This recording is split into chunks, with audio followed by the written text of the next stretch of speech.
Usually, a lot of the times, couples sometimes have problems conceiving babies the natural way. So a lot of the times they result into surrogate parenting. Usually, either they find, a woman that they know personally, or sometimes they can go through a surrogate agency and find a woman who will carry their baby.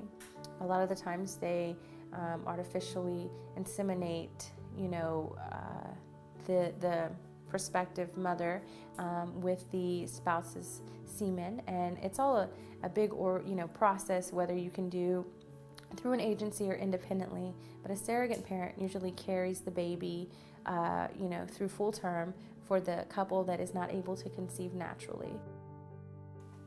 Intended parents, sometimes also described as intended parents or commissioning parents, refers to the individuals who plan to receive the child into their home and raise the child as their own after the surrogate has given birth. Full surrogacy refers to a surrogacy arrangement in which all of the genetic material involved originates either from the intended parents or donors. Full surrogacy requires the use of assisted reproductive technology, also known as ART. Full surrogacy is also referred to as gestational surrogacy. By contrast, partial surrogacy refers to surrogacy arrangements in which the surrogate's genetic material is used to conceive the child as part of the contrast. This method is also sometimes referred to as traditional surrogacy because this was how surrogacy arrangements worked before the ART developed. Altruistic surrogacy stands in opposition to commercial surrogacy. Commercial surrogacy refers to surrogacy arrangements in which the surrogate is paid a fee above and beyond reimbursement for reasonable expenses. Altruistic surrogacy, on the other hand, refers to arrangements in which the surrogate volunteers to perform a service without being paid, except potentially some payment for expenses. Intended parents that come to our program must have a medical reason for participating in surrogacy. With regards to surrogate moms, we need you to get a copy of all of your OB records. So you need to go to your obstetrician and get a copy of all the records for all the births that you've had. And we do need a complete copy of those records, please. Once we've got the records, we will review them, and then we're going to send you to an IVF doctor for a full evaluation. What the counsellor is going to do is invite you and your significant other, if you have one, to a meeting with her in person. And she's going to talk to you about the risks of surrogacy and the impact surrogacy may have upon your marriage, your relationship, your work, and even the impact surrogacy may have upon your children.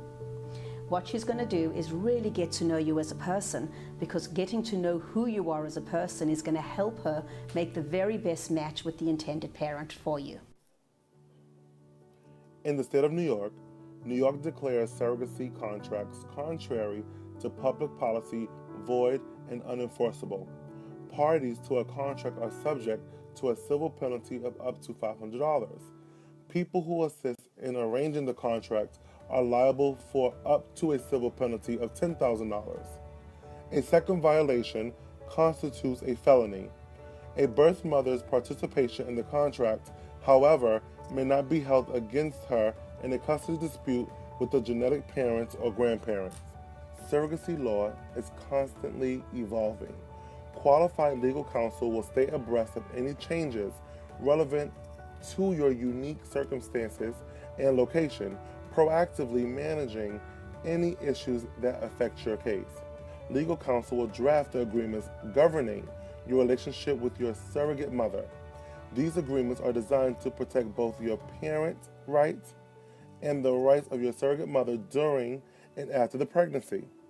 Creating an agreement that is perceived to be fair by both parties is a critical step in forming a healthy relationship.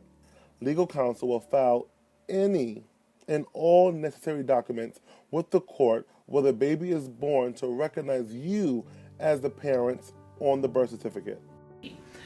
Being a surrogate is a very difficult and challenging and rewarding experience.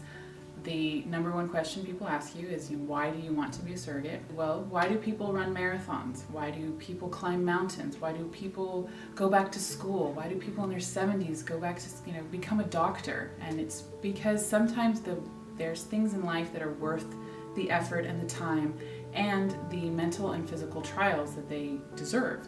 And I feel that surrogacy is one of those things. It is a lot of work, and it is absolutely worth every single step of it. It's been extremely enriching to my life. It's extremely enriching to my daughter's life, as well as to the lives of the people that I get to help and that I get to participate in. And being there with an intended mother who is like shaking and crying because she's seeing her baby be born is not something that you will ever find doing anything else.